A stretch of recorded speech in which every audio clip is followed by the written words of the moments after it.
বিশ্বের শীর্ষ ধনীদের নিয়ে শুধু সংবাদ শিরোনামই হয়, কার কত সম্পদ আছে তা নিয়ে চলে চুলচেরা বিশ্লেষণ। অন্যদিকে বিশ্বে হতদরিদ্ররা কোনো পথ না পেয়ে বেছে নেয় ভিক্ষাবৃত্তি, এমনটাই ধারণা আমাদের প্রায় সকলের। তাই তো ভিক্ষুক শব্দটি শুনলেই মনে আসে এমন একজন ব্যক্তি যার জন্য থাকার ঘর নেই, অল্প পোশাক রয়েছে যেগুলো আবার পরিষ্কারও নয় এবং আর্থিকভাবে খুবই দুর্বল। তবে এই ধারণা ভুল প্রমাণ করে তাক লাগিয়ে দিয়েছেন এক ভারতীয় ভিক্ষুক। তিনি মানুষের কাছে ভিক্ষুক হিসেবে পরিচিত হলেও তিনি নাকি কয়েক কোটি টাকার মালিক। কিন্তু আপনি কি জানেন বিশ্বের সবচেয়ে ধনী ভিক্ষুককে? তিনি কোথায় থাকেন বা তার কাছে মোট কত সম্পদই বা রয়েছে? আজকে যার গল্প বলছি তার কথা শুনে একটু নড়ে চড়ে বসতে হবে আপনাকে, কেননা ভিক্ষা যে সর্বদা দারিদ্র্য এবং হতাশার লক্ষণ, তাকে তিনি বুড়ো আঙুল দেখিয়ে করে দেখিয়েছেন আশ্চর্য হওয়ার মতো ভিন্ন কিছু। তার মতো কিছু ব্যক্তির জন্য তাই তো এটি একটি লাভজনক পেশাও বটে। এমন একজনের কথা শোনাবো আপনাদের আজ। বিশ্বের সবচেয়ে ধনী ভিক্ষুক মুম্বাইতে থাকেন, নাম তার ভারত জৈন। তার ব্যাপারে আরো জানলে কেবল অবাকই হবেন। শুধুমাত্র ভিক্ষা করে তিনি রেকর্ড গড়েছেন, যার ফলস্বরূপ তিনি এখন বিশ্বের শীর্ষ ধনী ভিক্ষুক।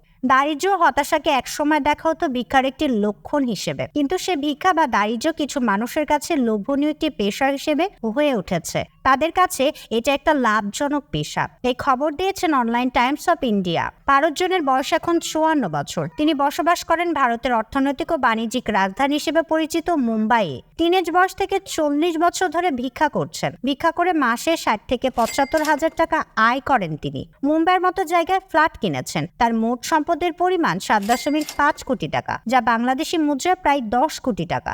বিশ্বের সব থেকে ধনী ভিক্ষুক মনে করা হয় তাকে। জানা যায় 4 দশকের বেশি সময় ধরে ভিক্ষা করছেন তিনি। মুম্বাইয়ের ছত্রপতি শিবাজি মহারাজ টার্মিনাল রেলওয়ে স্টেশন কিংবা আজাদ ময়দানের মতো স্থানে ভিক্ষা করেন তিনি। প্রতিদিন 10 থেকে 12 ঘন্টা ভিক্ষা করেন তিনি। রোজগার করেন 2 থেকে 2,500 রুপি। ভারত ছুটির দিনেও ভিক্ষা করেন। ভারতের সম্পদের মধ্যে আছে 2 বেডরুমের একটি ফ্ল্যাটও। ফ্ল্যাটটিতে তার সঙ্গে থাকেন বাবা, ভাই, স্ত্রী ও 2 ছেলে। ছেলেদের একটি ভালো স্কুলে পড়িয়েছেন ভারত। তার পরিবারের অন্য সদস্যরা একটি স্টেশনারি দোকান চালান। এছাড়াও 2টি দোকান রয়েছে ভারতের। দোকান ভাড়া থেকে প্রতি মাসে আয় আসে 60,000 রুপি। জানা যায় দারিদ্র্যের কারণে তিনি লেখাপড়া করতে পারেননি। তারপরে তিনি মুম্বাইতে ভিক্ষা করতে শুরু করেছিলেন। এত সম্পদের কারণে ভারতকে বলা হয় বিশ্বের সবচেয়ে ধনী ভিক্ষুক। তবে তার পরিবারের এই পেশা পছন্দ নয়, এমন অসম্মানের কাজ তারা ছেড়ে দিতে বলছেন বহুবার। কিন্তু ভারতের ভাষ্য, তিনি অভাবের জন্য ভিক্ষা করেন না, বরং পেশা হিসেবে উপভোগ করেন। তাই তিনি ভিক্ষা চালিয়ে যেতে চান। নিজেকে নিয়ে তিনি রীতিমতো গর্বিত।